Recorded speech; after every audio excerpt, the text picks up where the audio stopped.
Hezbollah के पूर्व chief Hasan Nasrallah के मारे जाने के बाद नए नए गद्दी पर बैठे हशीम सैफुद्दीन की मौत की खबर के बाद से अभी तक हिजबुल्लाह ने किसी को अपना ऑफिशियली चीफ नहीं बनाया था। सैफुद्दीन ज्यादा दिन तक गद्दी पर नहीं रह पाए। हालांकि सैफुद्दीन को लेकर शुरू में इस्राइल ने दावा किया था, जो बाद में सही साबित भी हुआ। ऐसे में सवाल था कि अब हिजबुल्लाह का नया चीफ किसे बनाया जाएगा। लिहाजा अब हिजबुल्लाह की तरफ से इसकी आधिकारिक पुष्टि भी की जा चुकी है। नईम कासिम को यह जिम्मेदारी सौंपी गई। इससे पहले नईम डेप्यूटी चीफ हुआ करते थे।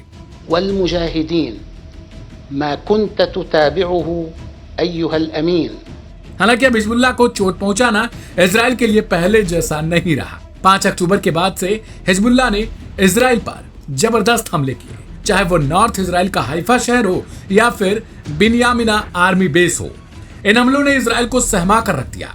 इतना ही नहीं, इजरायली प्रधानमंत्री बेंजामिन नेतन्याहू के घर को इसी शनिवार यानी 19 अक्टूबर को ड्रोन से निशाना बनाए जाने की कोशिश की गई, जिसके बाद प्रधानमंत्री आवास में होने वाली सभी बैठकों को रद्द कर दिया गया। बता दें कि फिलहाल बेंजामिन नेतन्याहू के साथ उनके केंद्रीय कैबिनेट की बैठकें भी अब दूसरे स्थान पर होती हैं, जिसका खुलासा नहीं किया जा रहा है। इजरायली सेना ने बताया कि लेबनान से लॉन्च किए गए ड्रोन की इमारत से टकराने के बाद धमाके की आवाज सुनी गई थी, यानी प्रधानमंत्री बेंजामिन नेतन्याहू के पुश्तैनी घर के कांच भी चिटक गए थे। हालांकि ये कांच बुलेट प्रूफ बताए जा रहे थे। ऐसे में कहा गया कि अगर ये बुलेट प्रूफ नहीं होते तो आखिरकार किसी भी प्रकार से नेतन्याहू को क्षति पहुंच सकती थी। बात करें नईम कासिम के करियर की, तो फिलहाल नईम कासिम हिजबुल्लाह के डिप्टी चीफ के पद पर तैनात थे। इस वक्त नईम कासिम के बारे में कहा जा रहा है कि वो ईरान में है। नईम कासिम हिजबुल्लाह के फाउंडर मेंबर में से एक सदस्य बताए जाते हैं।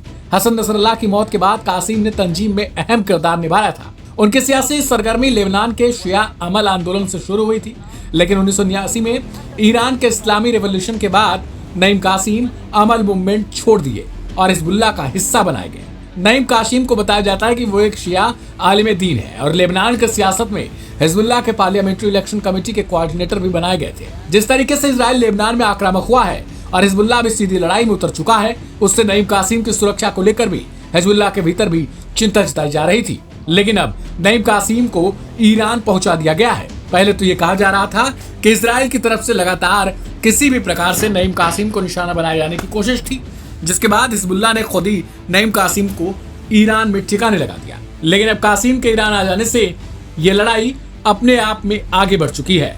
गौरतलब है कि कई दिनों से हिजबुल्लाह के पास आधिकारिक कोई लीडर नहीं था। ऐसे में बिना लीडर के किसी भी तंजीम या संगठन का चल पाना बेहद मुश्किल होता है। ऐसे में देखना दिलचस्प होगा कि नईम कासिम के चीफ बनाए जाने के बाद हिजबुल्लाह और ईरान की इस जंग में किसे फायदा और किसे नुकसान होता है। इस रिपोर्ट में फिलहाल इतना ही। बाकी की तमाम अपडेट्स के लिए सब्सक्राइब करें लाइव हिंदुस्तान। इज़ा कान अल-इसराईली ला युरीद नहनु मुस्तमिर्रुन।